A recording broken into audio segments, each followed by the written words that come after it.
Hay una pregunta de cómo calcular el voltaje inverso pico em, en un rectificador con derivación central. Entonces vamos a tener algo de este estilo.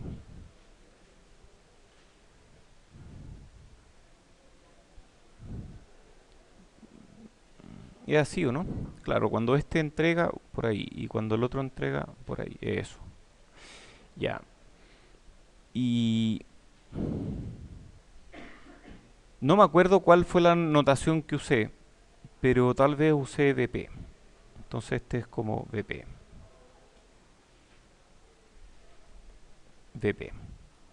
¿De acuerdo? Entonces, para calcular el voltaje inverso pico, la forma más fácil que yo encuentro es asumir que uno está en su máximo y el otro en el otro lado. O sea, a ver, ¿qué significa esto? Que si esto es tierra, entonces este nodo va así. Estas sinusoides son horribles, ¿ah? Mejor dibujémoslas un poco más. No. ¿Qué? Vamos más arriba, aquí. Y esta otra, que la vamos a poner en rojo, aprovechando la riqueza espectral que nos da esta pantalla, va a ir así, ¿de acuerdo? Entonces, este llega hasta VP. Ya pues, esta llega hasta VP. Y cuando este está en VP, el rojo está en menos VP. ¿Todo de acuerdo, no? Ya, entonces, cuando este está en VP, este diodo está conduciendo. Por lo tanto, este nodo está en VP menos 0,7 volts. ¿Sí? Más o menos. Y este diodo no está conduciendo. Y este es el que está recibiendo el voltaje inverso, cuyo máximo valor va a ser, por este lado hay VP, por aquí hay VP menos 0,7 volts. Y por este lado hay, si esta es tierra, aquí hay menos VP. Entonces el PIV en este caso va a ser VP menos 0,7 volts menos VP. Y eso me da 2 VP menos 0,7 volts. Algo así teníamos, ¿no? Menos, ¿cuál? A ver, no sé.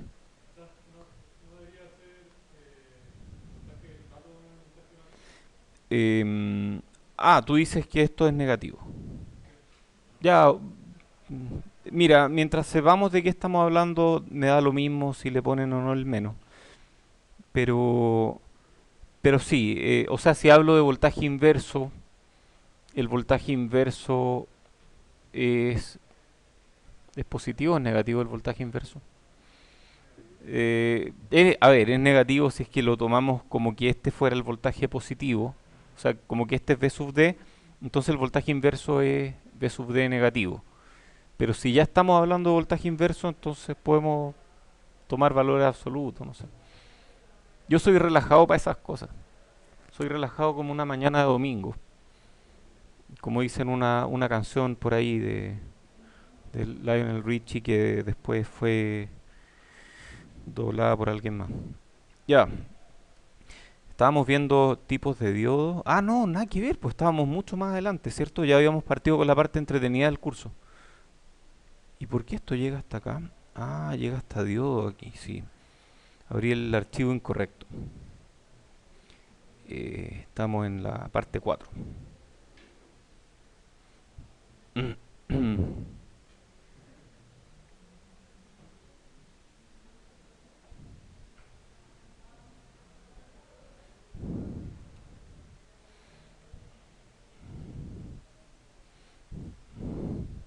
Ya, entonces estábamos... Ah, ya me acordé en qué estábamos. Habíamos dejado algunas cosas pendientes. Estábamos en esto. Hay como harto ruido para que sea clase. A ver, denme un segundo.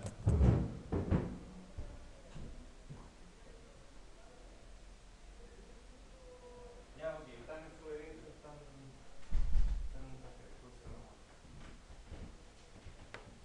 lo escuchaba aquí mismo, dije, oye, ya. Entonces, estábamos... Vamos a recapitular un poco, porque si no, no nos vamos a acordar de nada. Entonces el MOSFET tiene tres regiones de operación: activa, corte y saturación. Perdón, y triodo. Y... perdón, cuando está en activa, podemos usarlo como amplificador. Cuando está en corte y triodo, lo usamos típicamente en circuitos digitales o como switch. Entonces la región activa es la que me interesa en esta parte de la materia. Y en región activa, el MOSFET es un dispositivo súper no lineal, que tiene unas curvas bien raras. Sin embargo, podemos aproximarlo. Aquí viene la parte interesante. Podemos aproximarlo a una recta. En este caso estoy graficando la corriente del transistor I sub D versus VGS. Y vemos que esa corriente depende cuadráticamente de VGS. Y de hecho esta es la ecuación. I sub D, un medio mu X doble partido por L, todo eso es una constante, por VGS menos VT cuadrado. Entonces esto es una parábola que parte en VGS igual VT, de ahí sube hacia arriba, ¿cierto? Y hacia abajo no hay corriente, porque aquí estamos en otra región que se llama corte, eso, corte. Aquí estamos en corte y aquí estamos en... ¿Sí?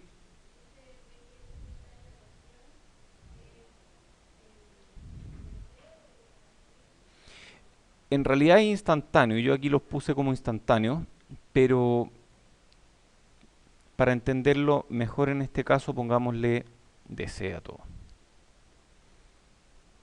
Porque el punto de operación Q, esto es en Q. Entonces esto parte desde BT y es cuadrático, de una parábola, y si yo me cuelgo de un punto y digo, voy a operar en ese punto, voy a operar con VGS fijo, por algún VGS que alguien me dio, por ejemplo una fuente externa o algo, alguien polariza en VGS, voy a tener una corriente I sub D, y el transistor va a tener un comportamiento distinto que el que tendría aquí. Son puntos de operación distintos. Entonces, para este punto de operación, yo puedo calcular un modelo que junta todo lo que es el transistor en ese punto de operación y lo hace lineal. El transistor es no lineal, pero si yo me mantengo cerca de aquí, puedo asumir que es más o menos lineal. Y lo que hacemos en esta lámina es extraer el modelo para análisis perdón, en pequeña señal. Y llegamos a la conclusión de que hay una transconductancia, que es lo que nos permite relacionar el voltaje VGS de entrada con la corriente I sub D en la salida. Y esa transconductancia es un valor incremental. ¿A qué le llamábamos valores incrementales? ¿Por qué es incremental? Incremental en el sentido que pequeños cambios de VGS o de VOB, recuerden que VOB es VGS menos VT, pequeños cambios de VGS producen pequeños cambios de I sub D. Entonces ya saben más o menos qué significa incremental, ¿o no? ¿Qué es incremental? Que viene de alguna derivada en alguna parte. Entonces esto es realmente una derivada. Aquí yo lo pongo como I sub D minúscula partido por VGS minúscula, pero esto en realidad es la derivada de I sub D instantáneo sobre VGS instantáneo. Y eso es I sub D minúscula partido por VGS minúscula. O sea, esto representa los cambios. Entonces ahí tiene un poco más de sentido. Ok, entonces el MOSFET en pequeña señal es una fuente de corriente controlada por voltaje. Es un GM por VGS. Eso es siempre y cuando esté en región activa. Entonces, todo esto tiene este gran supuesto de que el transistor está operando en región activa. Y si está operando en región activa, tenemos que el modelo de pequeñas señales GM por VGS. Entonces reemplazamos GM por VGS. Tenemos estos dos modelos, estos dos significan exactamente lo mismo, matemáticamente son iguales. Yo simulo estos dos en SPICE, me da el mismo resultado. Luego perfeccionamos un poco el modelo y llegamos a que hay una pequeña pendiente aquí. Esta pendiente no es cero. lo cual convierte al MOSFET en región activa en una fuente de corriente no tan buena, porque una fuente de corriente ideal es así, y una fuente de corriente no tan buena tiene una pendiente que aparece como una resistencia en paralelo. Y a esa resistencia en paralelo le pusimos RO. Entonces aquí va a aparecer un RO en paralelo, y que queda aquí, RO. Y ese RO hay una ecuación, la vimos al final de la clase pasada, VA partido por I sub D, donde VA es una constante del proceso, más o menos constante, pero en la práctica no es así, porque en la práctica estas curvas son mucho más feas, en la práctica estas curvas son más bien así. Entonces es súper difícil definir la constante. Ese VA en realidad lo que significa es lo siguiente. Voy a exagerar las curvas para que me quepan en la pantalla. Mejor inserto una lámina nueva. Y con esto exageramos bien las curvas. Entonces, aquí tengo VDS y sub D. Las curvas son una cosa así. Entonces,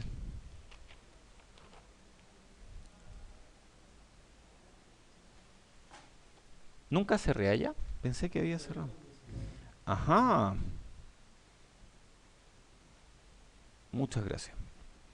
Entonces, esta cosa es así.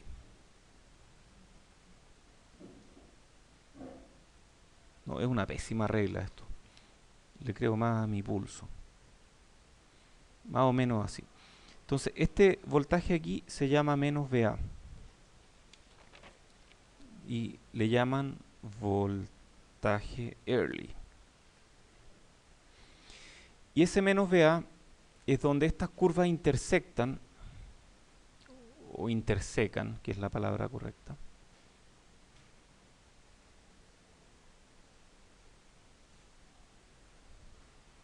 Ese punto.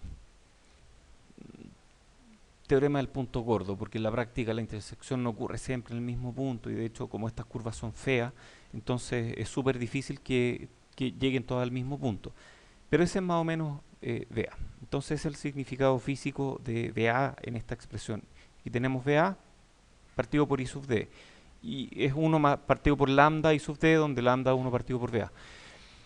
VA en la práctica nadie lo usa.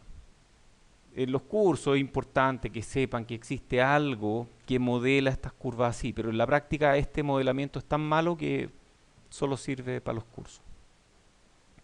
En la práctica VA está tan mal definido que la ganancia del amplificador está muy mal definida, porque depende de VA.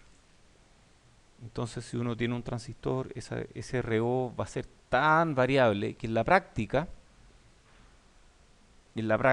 así yo voy a tener que la ganancia va a ser GM por RO, como vimos en la clase pasada, donde RO es súper variable.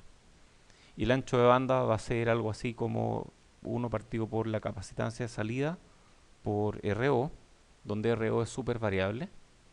Pero no importa porque el producto ganancia ancho de banda va a ser algo así como GM partido por C, y eso no depende de RO, y ese sí lo podemos predecir.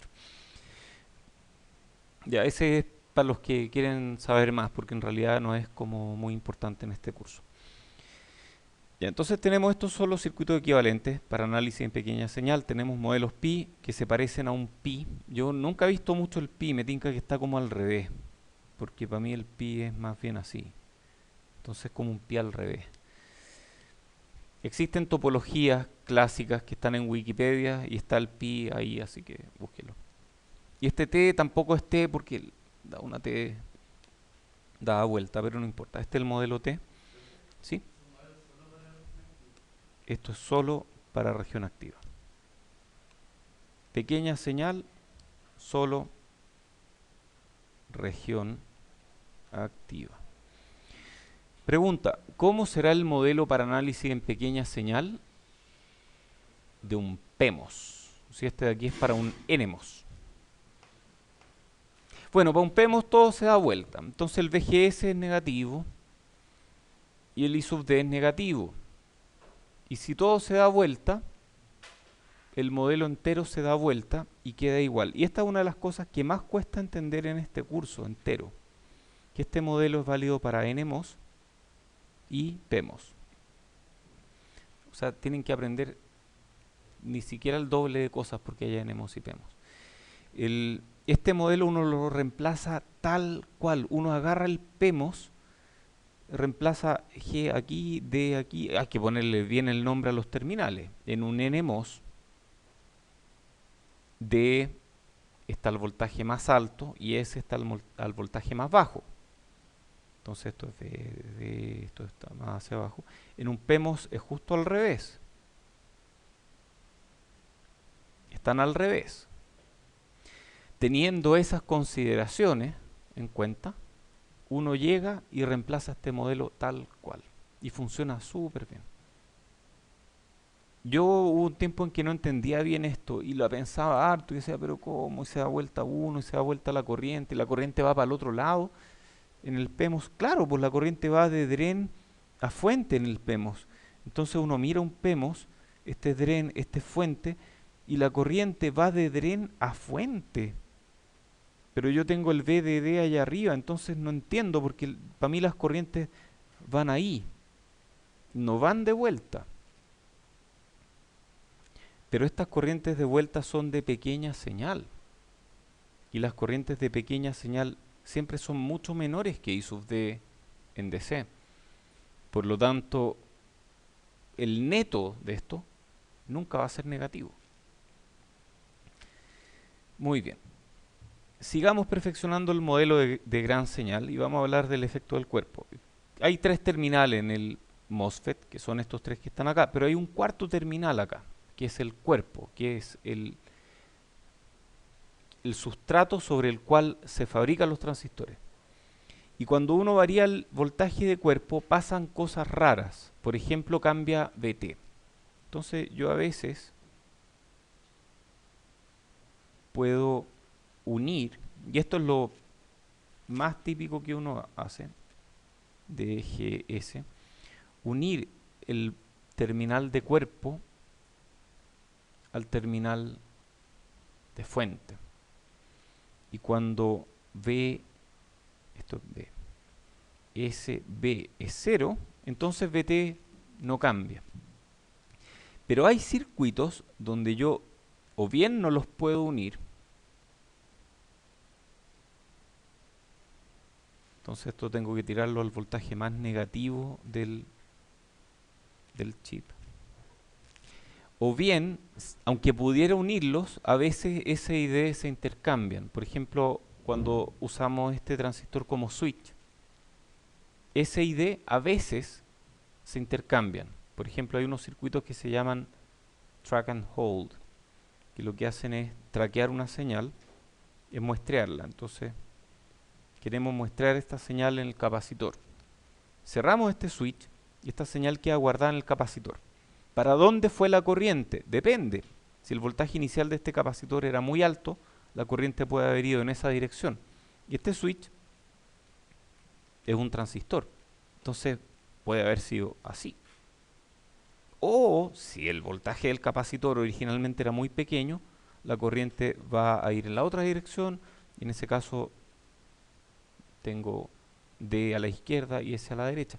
Entonces hay circuitos en los que S y D se intercambian.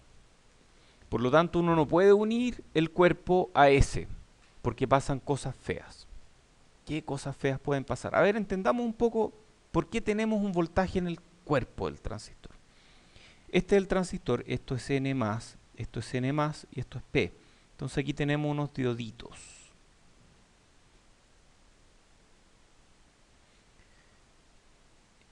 Y las corrientes del transistor, según lo vimos en clase, van entre dren y fuente. Si este es un NMOS, así como lo dibujé es un NMOS, las corrientes van por ahí.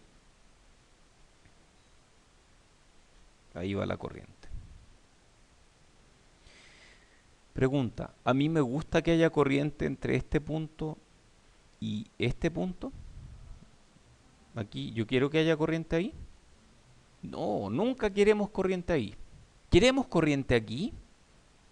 No, nunca queremos corriente entre dren y cuerpo o entre fuente y cuerpo. Nunca queremos corriente ahí. Sí queremos corriente entre dren y fuente, pero entre estos dos no hay corriente y entre estos dos tampoco hay corriente. Entonces, cuando el transistor está operando correctamente, la corriente de cuerpo debería ser cero. El problema es que, ¿quién me asegura? N más, diodito, diodito parásito. ¿Quién me asegura que este diodo va a estar polarizado de forma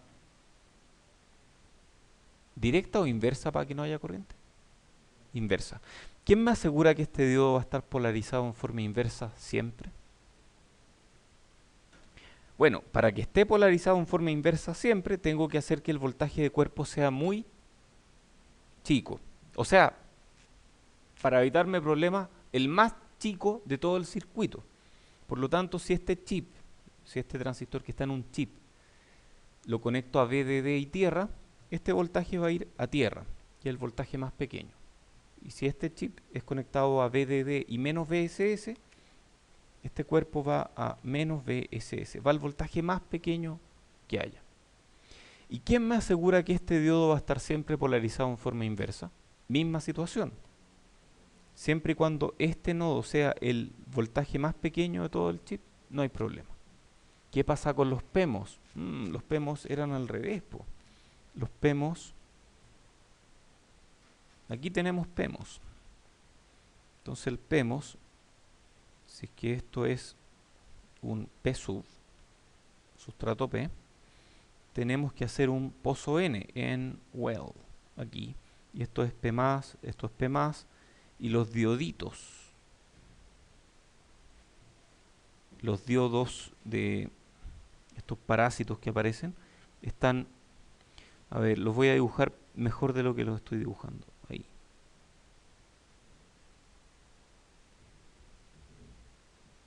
Entonces están entre P y N. Ah, y aquí también aparece otro, porque aquí tenemos N y aquí tenemos P, por lo tanto aparece un diodo ahí. Ok, si N, este sería el terminal de cuerpo del PMOS, si N está al voltaje más alto y P está al voltaje más bajo, entonces este diodo siempre va a estar polarizado en forma inversa y nunca va a haber corriente aquí, lo cual es bueno. Entonces, eso está bien. Y si este está a un voltaje alto, más alto que D o S, entonces estamos bien. Entonces en un PEMOS uno tiende a atar el voltaje de cuerpo al voltaje más alto del chip. En cambio en un NMOS uno ata el voltaje de cuerpo al nodo de menor potencial en el chip. Eso es lo que uno hace. Si uno no hace eso, va a haber corrientes que van a echar a perder el chip. Muy bien. Hay circuitos, por ejemplo, el voltaje de cuerpo. Aquí, si yo sé exactamente cuál es S y cuál es D, yo podría agarrar este PEMOS y conectar S y B juntos. Y ahí nunca va a haber problema, porque S en un PEMOS siempre está a un potencial más alto que D. Así que yo puedo hacer esto y no hay problema. Y si tengo varios PEMOS, cada PEMOS va a tener su propio voltaje de cuerpo y yo puedo conectar su voltaje de cuerpo a ese. Entonces no hay problema. Yo en general puedo hacer esto. En los NMOS hay procesos que tienen pozos gemelos. Esta parte un poco enredada. Pozos gemelos significa que el PEMOS está hecho sobre un pozo P, que está hecho sobre un pozo N, que a su vez está hecho sobre el sustrato P. Cuando tenemos un NMOS en pozos gemelos, yo puedo conectar el sustrato donde quiera. Siempre lo puedo conectar al terminal de fuente. Y voy a tener esta situación y va a funcionar muy bien. Pero cuando no tenemos pozos gemelos, y lo comento porque la tecnología con la que vamos a trabajar en el curso, los que hagan el proyecto en esta tecnología, cuando no tenemos pozos gemelos como en esta tecnología, uno tiene que atar el cuerpo del transistor a tierra, lo cual significa lo siguiente. Este cuerpo va a tierra, este cuerpo va a tierra, y si yo tengo dos transistores uno arriba de otro, el VSB aquí va a ser 0, aquí no va a ser 0, porque este es S y este es B.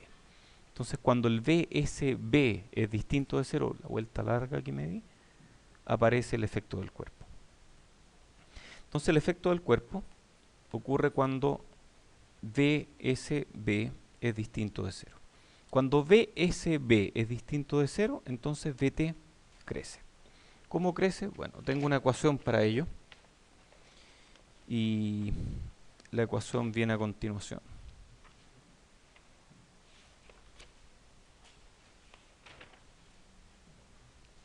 Si es que la encuentro, porque cambié las láminas, entonces... No, si nunca cambian las láminas. No, si cambian a veces. Ya. Entonces dice lo siguiente. VT, esta es la fórmula un poco más general para VT. Es VT0. Siempre que aparece un 0 al lado significa cuando alguna condición es 0. O sea, por ejemplo, cuando VSB es 0. Más un gamma, que es un factor que, para el cual también tengo una ecuación. Gamma igual raíz de 2QNA epsilon S partido por COX. Esta yo no me la sé. Esta tengo que tenerla en mi formulario.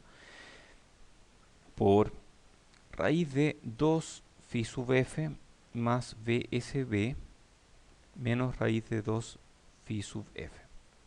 Donde phi sub f es más o menos, 2 phi sub f es más o menos 0.6 volts en esta tecnología. Y entonces cuando VSB crece, entonces VT crece. Esto es para NMOS. En PMOS funciona igual, pero con valores absolutos. Entonces al aplicar valores absolutos todo se da vuelta. Yo en general, siendo súper honesto, tal vez voy a revelarles información que ustedes no deberían tener. En este curso pesco re poco el efecto del cuerpo. Entonces es muy, pero muy poco probable que yo vaya a hacerles una pregunta en una prueba que requiera que ustedes calculen, por ejemplo, el cambio de VT debido al efecto del cuerpo. Sí es probable que les pregunten verdadero y falso, no en esta I2, sino que en la I3 o algo más adelante. ¿Qué pasa si es que suben VSB? Eso es importante saber. Lo otro que es importante saber es que en la tecnología de nuestro curso no hay pozos gemelos. Por lo tanto, ustedes tienen que atar todos los... Cuando nosotros usemos transistores, por ejemplo, los que vamos a usar en la tarea que viene a continuación, la que ya fue anunciada, ahí nosotros les damos un modelo de transistor. Y ustedes tienen que conectar todos los pozos, todos los cuerpos de NMOS a tierra. Mientras que pueden conectar los cuerpos de los PMOS donde quieran. Puede ser a VDD o puede ser ABS. Las dos opciones son válidas. Sin embargo, en la tecnología del curso, que es una tecnología antigua, no tiene pozos gemelos, es una tecnología barata, súper probada, solamente pueden conectar el cuerpo a tierra. ¿Por qué importa que sea una tecnología real? La importancia es que es bueno empezar a acostumbrarse ahora a diseñar cosas que puedan ser fabricadas. Por ejemplo, el proyecto del curso, el que están haciendo ustedes, si es que ustedes deciden hacerlo en la tecnología del curso, eventualmente podrían llevarlo a layout y mandarlo a fabricar. Y luego de eso podrían probar que funciona. Podrían hacer un chip.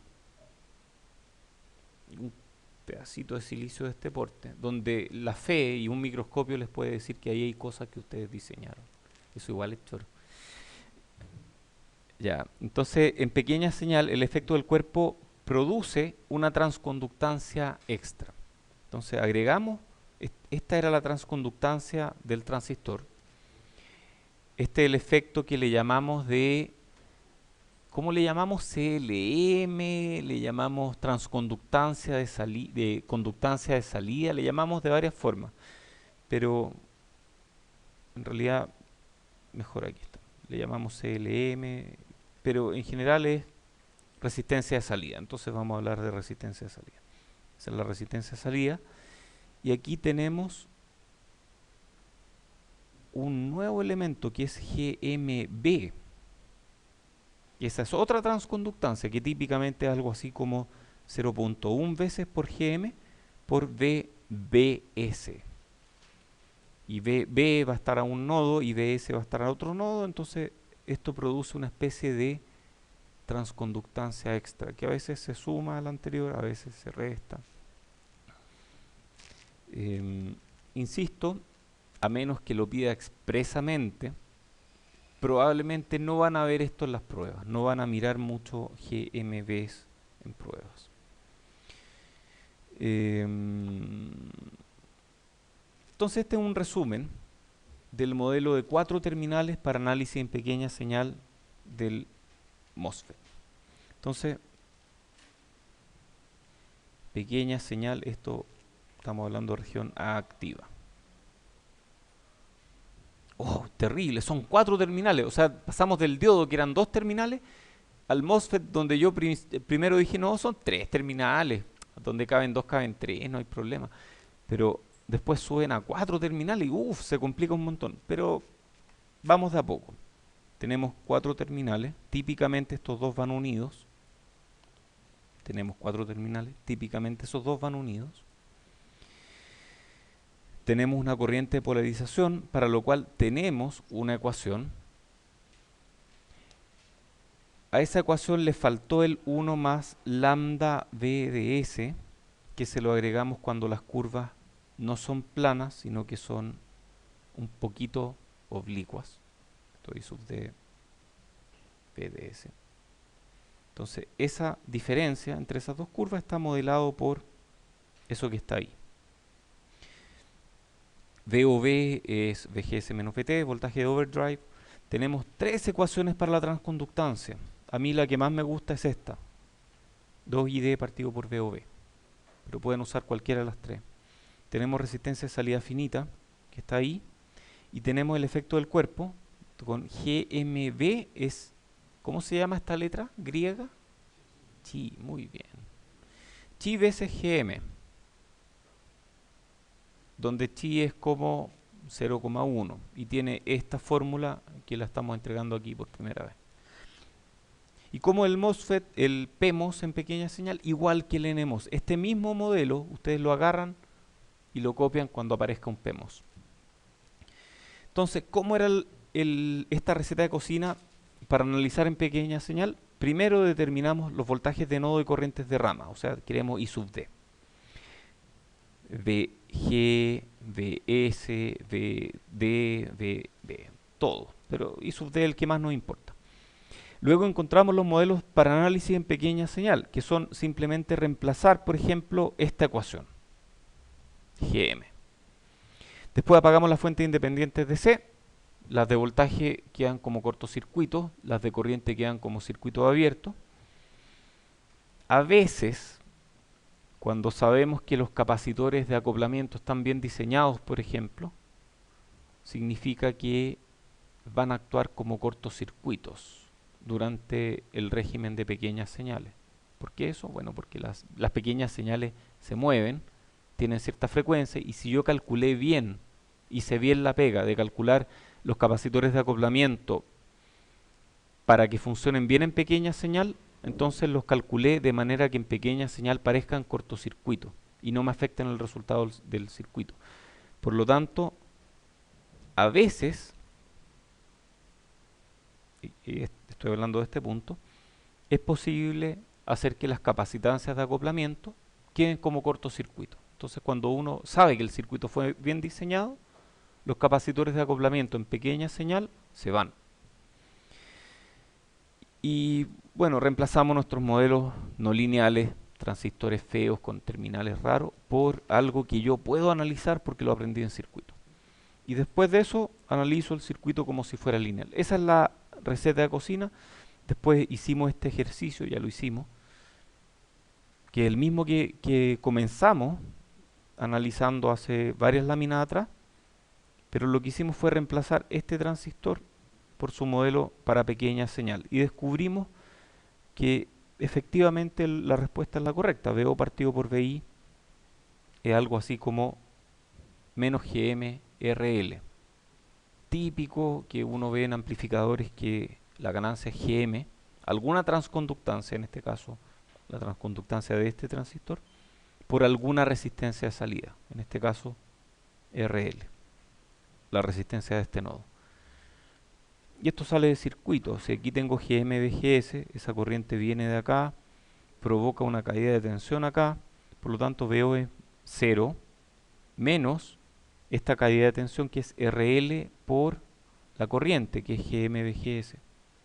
Entonces de ahí la ganancia es GM por RL. Ok, este es nuestro primer amplificador. En la tarea van a tener... Ah, no, al final sacamos esa pregunta, sí. La pensamos harto, ¿eh? Estuvimos a punto de incluir una pregunta de diseñar un amplificador.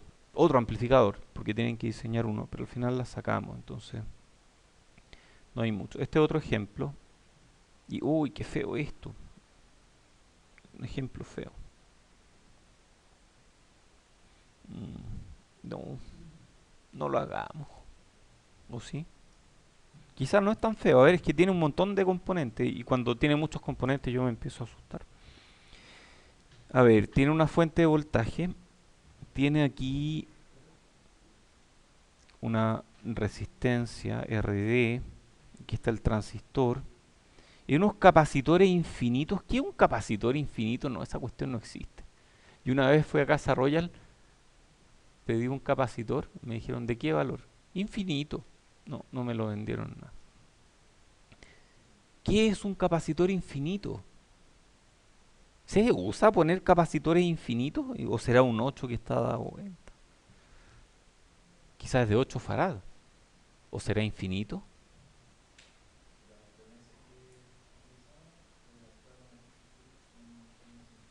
Es exactamente eso, un capacitor infinito y tu décima, de ahí me escribe, es eso. Es un capacitor que tiene una capacitancia tan grande que da lo mismo cuánta corriente yo haga pasar por ahí. Yo hago pasar infinita, no, casi infinita corriente, y este gallo no cambia su voltaje. Eso es lo que significa. Un capacitor infinito no cambia su voltaje. Y bueno, no existen capacitores infinitos, pero si yo calculé bien mi capacitor de acoplamiento, entonces para todos los efectos prácticos va a mantener su voltaje fijo. Se va a comer el nivel de C, pero no va a aportar nada en AC. Entonces los capacitores infinitos o suficientemente grandes son los que yo en pequeña señal puedo reemplazar por cortocircuitos. Entonces cuando uno pone capacitores infinitos en un ejercicio, es una pista de que ese capacitor fue tan bien calculado que uno puede reemplazarlo por un cortocircuito al hacer el ejercicio. Y no es infinito en la práctica, uno tiene que fijar el punto del polo o lo que sea, tal que para todas mis frecuencias de interés, ese capacitor se comporta como si no estuviera ahí. No me atenúa la señal, no atenúa nada. Tiene una impedancia 1 partido por S infinito, esa impedancia es 0. Ok, entonces tenemos capacitores infinitos, tenemos una resistencia de 10 mega ohm aquí. Probablemente esta me esté fijando el nivel de C, porque a ver, si este capacitor es infinito y yo analizo esto en DC, en DC, siempre es bueno analizar los circuitos en DC y en AC. Entonces, si yo lo miro en DC, elimino esto. En DC los capacitores son circuitos abiertos, ¿cierto? En DC la corriente no puede pasar de un lado a otro. Entonces, en DC el circuito queda de esta forma. Y yo en DC sé qué corriente hay aquí, qué corriente DC hay aquí y sub RG en DC, ¿cuánto es esa corriente? Por inspección. ¿Ah? Cero. ¿Y por qué es cero? Porque no hay corriente aquí, I sub D I sub g, perdón, es 0. Sabemos que es 0 porque no hay corriente en la base. Perdón, me cambié de capítulo, en la compuerta. Si no hay corriente en la compuerta, entonces aquí no hay corriente. Y si aquí no hay corriente, la caída de tensión aquí, ¿cuánto es? No hay caída de tensión. 0. Entonces, V sub D y V sub G son iguales.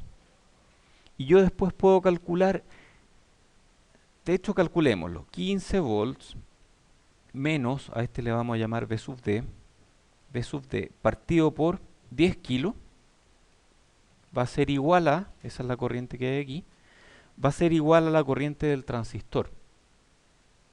Y la corriente del transistor, porque por aquí es 0, es un medio mu COX W partido por L por VGS.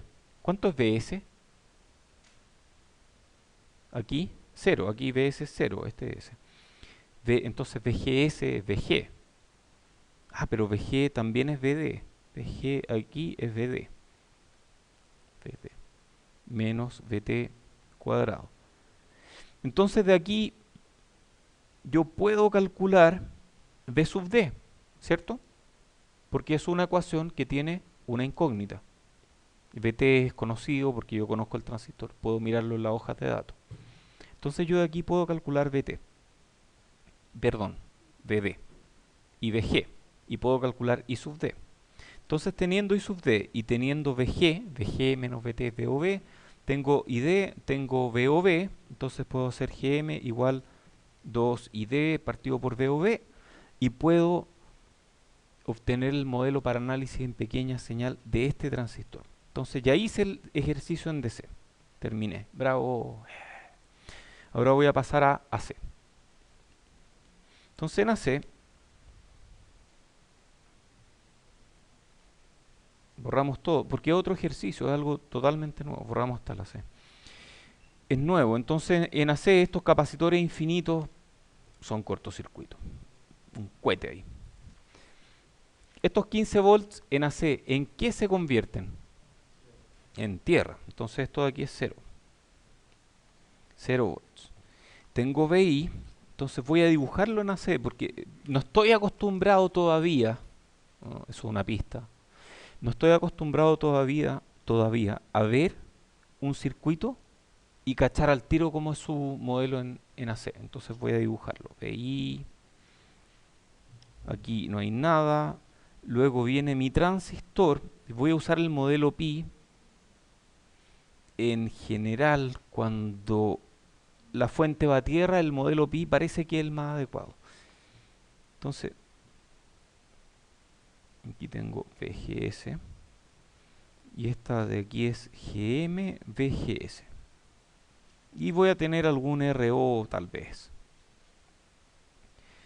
Oye, y el modelo del transistor es esto.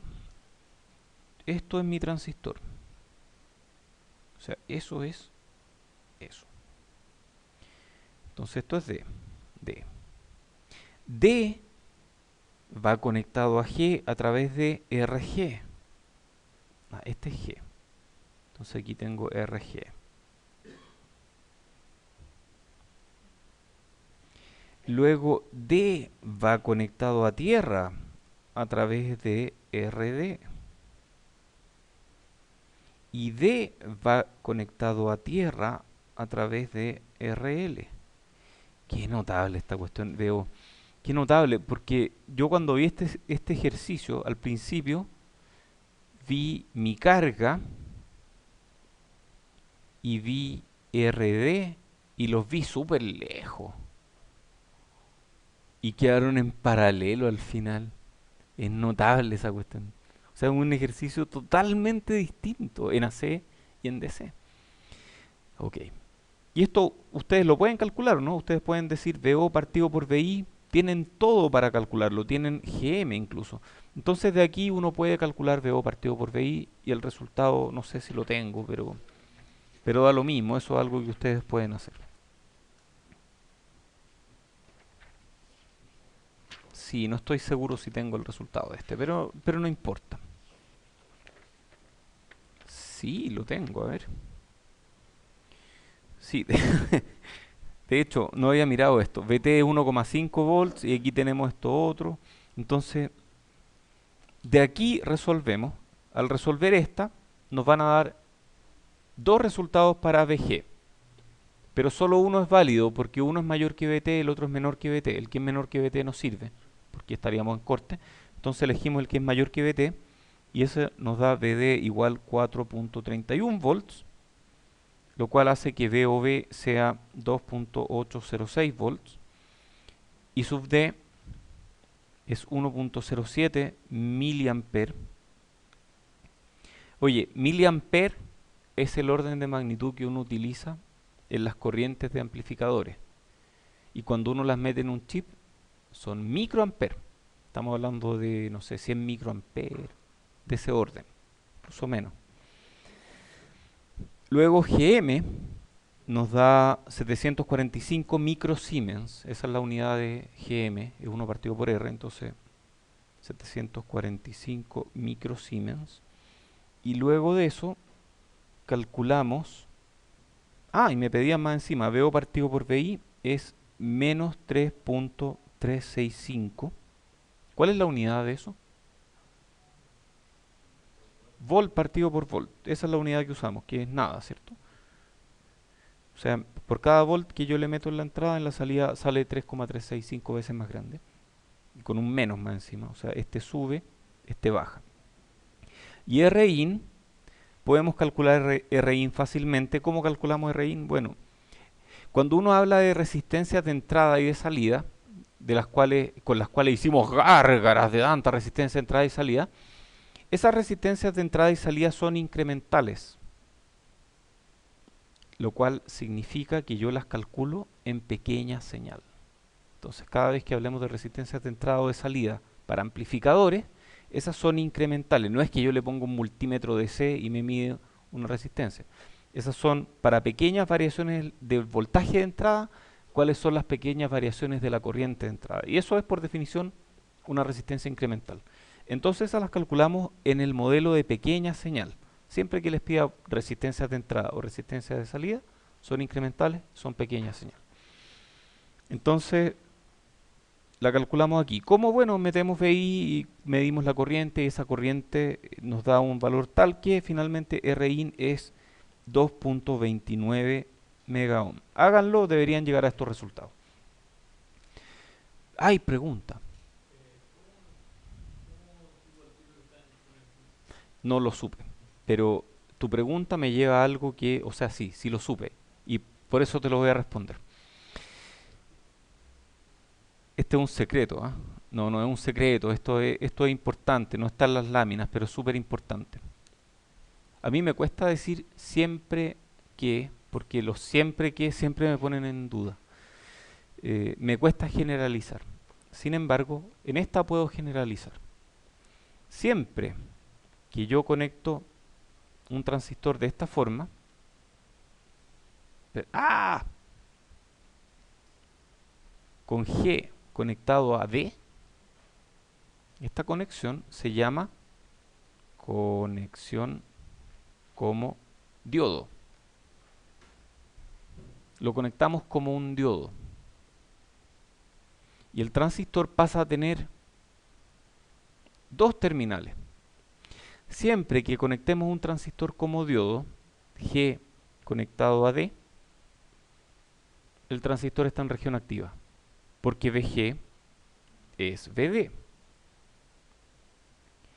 Si VG es mayor que VS, a ver, okay, si VG es mayor que VS, estoy fuera de corte, ¿ok? Si VG es mayor que VS, estoy fuera de corte. VG mayor que VS en VT, o sea, VS más VT.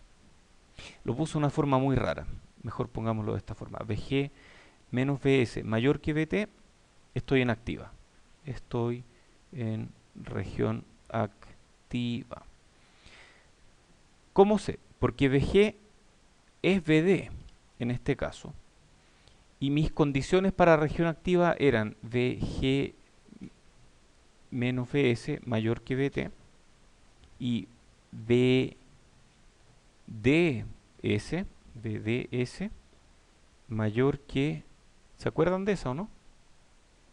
Mayor que B o B parece que era, ¿o no? Ya, eso es lo mismo que decir mayor que VG menos VT. Perdón, VGS menos VT. Ah, pero un momento, VDS es VD menos VS. Y VGS es VG menos VS. Entonces, cada vez que VD sea mayor que VG menos VT, el transistor va a estar en región activa. O sea, estas dos son las condiciones para región activa. VD mayor que VG menos VT. Aquí se da que VD es mayor que VG menos VT. Sí se da, porque VG es VD. Siempre que VG sea igual a VD, VD va a ser mayor que VG menos VT. Porque para cualquier valor positivo de VT, esta condición se cumple. Entonces estamos bien. Siempre que conectemos un transistor como diodo, o estamos en corte o estamos en activa. Si VG menos VS es mayor que VT, entonces estamos en región activa. Y aquí, en esta lámina, no lo conecté como diodo, porque había una resistencia entre medio. Sin embargo, como la corriente es cero, VG igual VD, por lo tanto llegué a este mismo caso. ¿De acuerdo? Muy bien. Sigamos. Polarización. ¿Cómo andamos de hora? No, quiero mostrarle algo antes, que si no, no voy a alcanzar. Así que vamos a Drive. Quiero mostrarles algo de... Ah, no, no tengo la tarea. No tengo aquí la tarea. La tengo en alguna parte, pero no la tengo aquí. No. ¿Cómo llego a la tarea? Denme un segundo. El MOS como capacitor.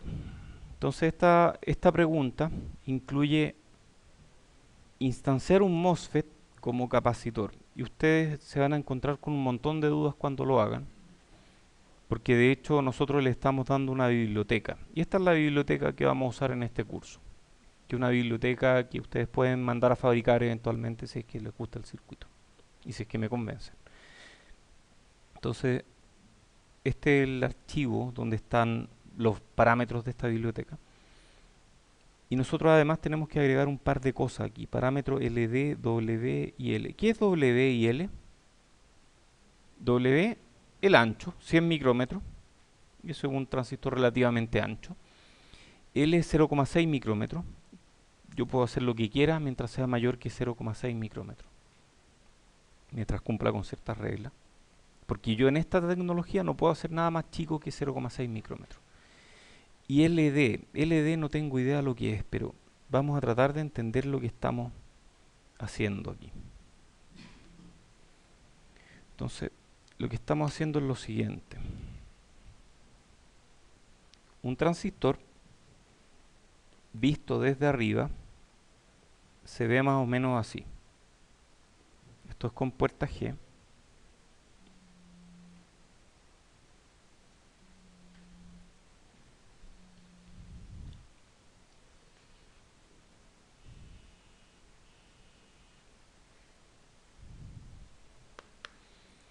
Esto es con puerta G. Esto es DREN. Esto es fuente. Se ve así desde arriba. De lado estábamos acostumbrados, se ve así. G, S, D. Si llaman dos veces puede ser peligroso. ¿Aló?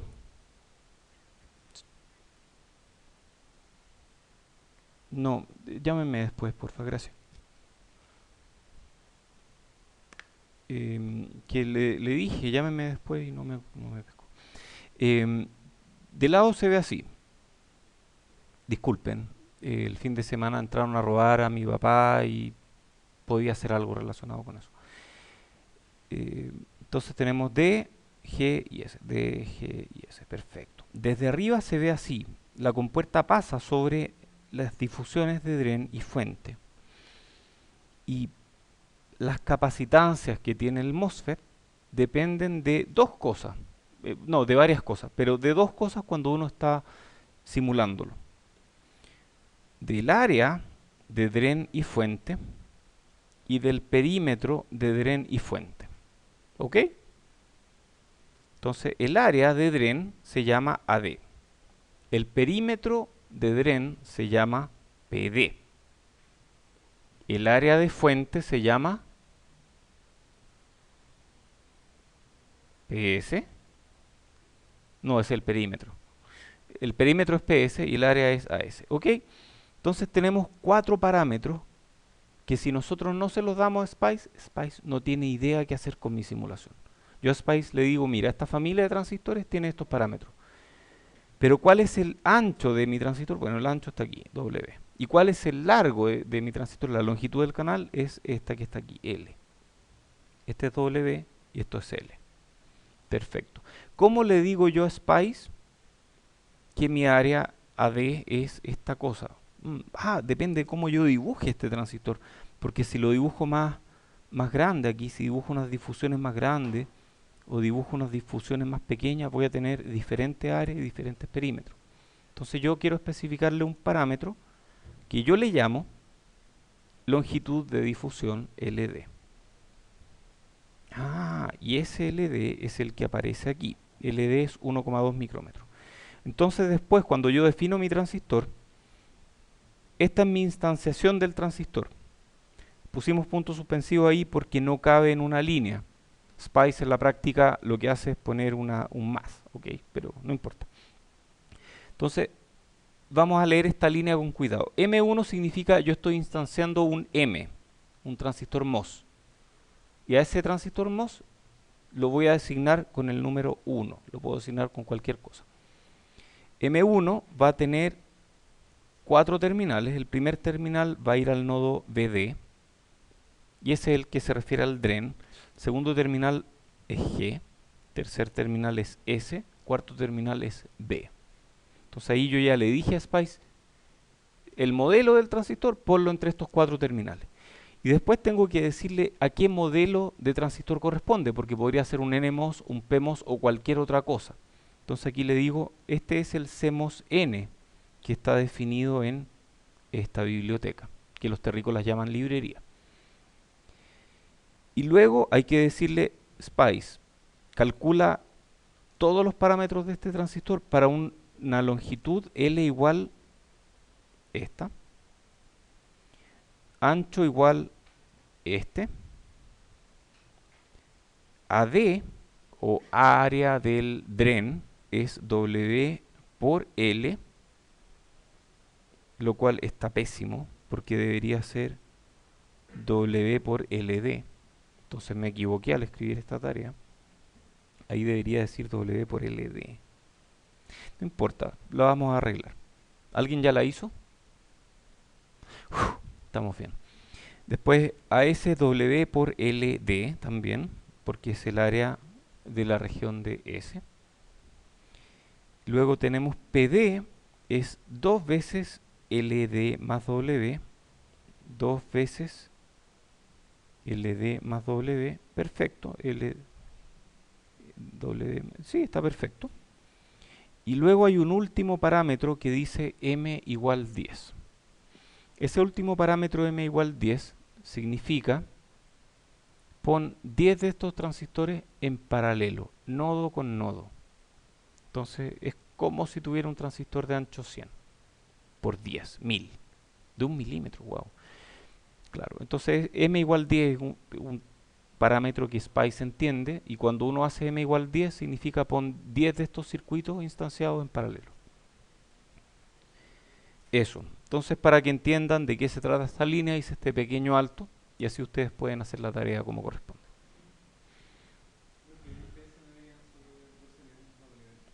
Oh, buena pregunta. ¿Quién preguntó tú? Buena, buena.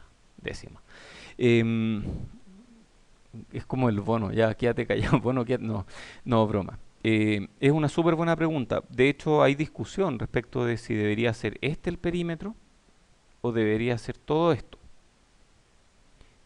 El peligro de decir que es todo esto es que las capacitancias van a estar siendo sobreestimadas. Pero si yo hago un diseño para capacitancias sobreestimadas, va a ser un diseño conservador. Entonces tal vez es mejor ponerlo así. Hay gente que pone estos tres lados nomás. Yo pongo los cuatro y así termino con diseños conservadores. Porque yo soy muy conservador. Ok, ¿qué más de aquí? Ah, sí, este ejercicio es re bueno, este de amplificador. Tiene más partes, así que háganlo, porque hay parte 3 y 4 y esas vienen en otra tarea. Ya, sigamos con esto. Polarización. Entonces, polarización tiene que ver con establecer el punto de operación, el punto Q, para que yo tenga un I sub D bien definido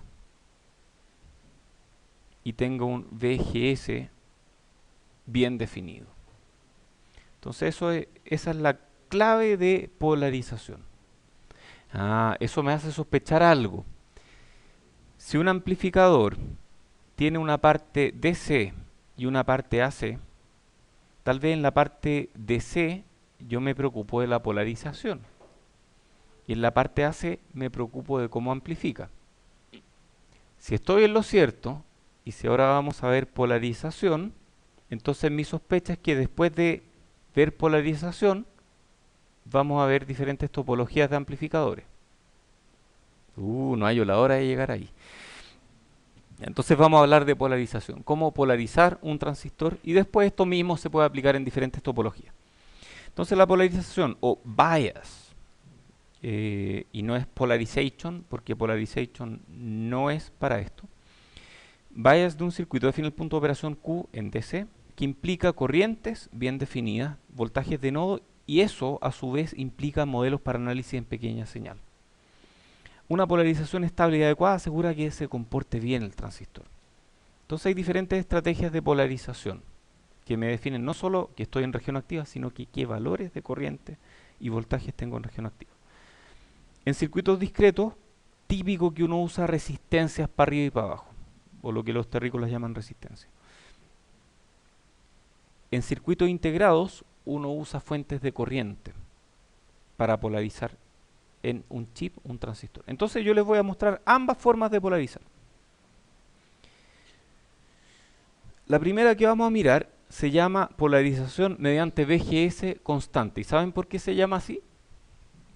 Porque hace que VGS sea constante. Y esta es la peor forma, no la usen nunca, no usar.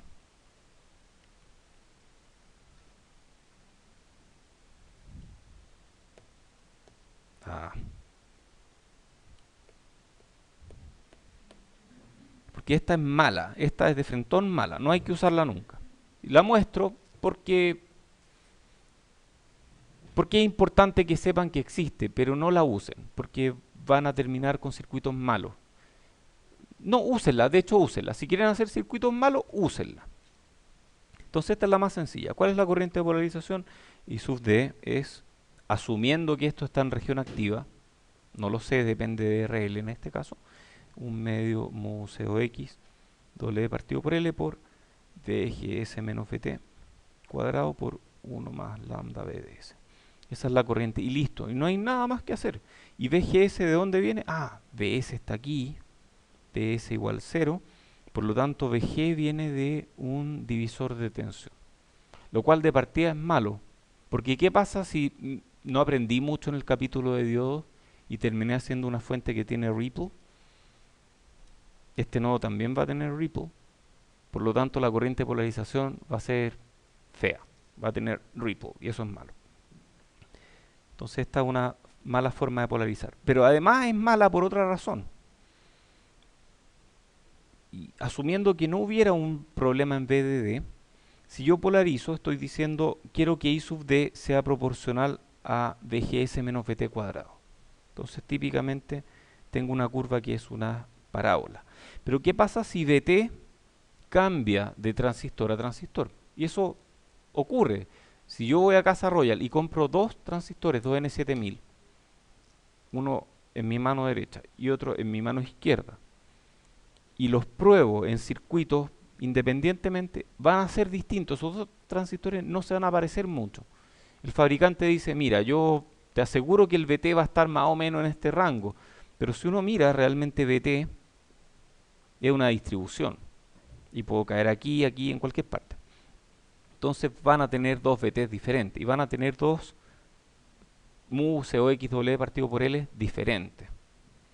Entonces voy a terminar con dos curvas diferentes y si yo le aplico el mismo VGS a dos transistores que tienen curvas diferentes, voy a terminar con dos corrientes diferentes. Algunas de estas corrientes tal vez me saque de región activa porque haga que este voltaje quede muy abajo. Entonces, esta es la que no hay que usar. ¿De acuerdo? Esta polarización es mala. Y si la ven en alguna parte, es para, si la ven en alguna parte del curso, por ejemplo en alguna tarea o en alguna prueba, es para no complicarlos con la polarización. Porque esta es simple, esta es súper simple, porque es re fácil calcular VGS, pero no es buena. Profe, es que diseñaste mal el amplificador porque le pusiste VGS constante. No, no, no, eso lo hice para que ustedes no sufran en la prueba, porque en la práctica este amplificador así no funciona bien. Aquí dice que es muy sensible a variaciones PVT. Ya, pues pregunten, ¿qué es PVT? Si no les he dicho eso. Ya, eso es proceso, voltaje y temperatura. Y se usa mucho en jerga de microelectrónica. Entonces, cada vez que hablemos de PVT, es proceso, variaciones del proceso, variaciones del voltaje y variaciones de la temperatura. Muy bien, sí.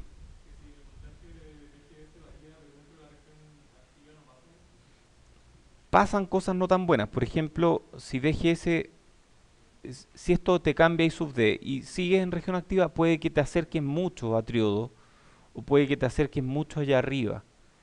Entonces no es tan bueno, además va a cambiar GM y tú tal vez no quieres que cambie GM, tal vez tú quieres que GM sea relativamente bien definido. Entonces, en general, no usen esto, a menos que el circuito no sea importante. Eh, Vamos a terminar esta clase con cómo generamos este VGS en la práctica. Y esto sí se usa. Esto así sí es usado, sí es utilizado.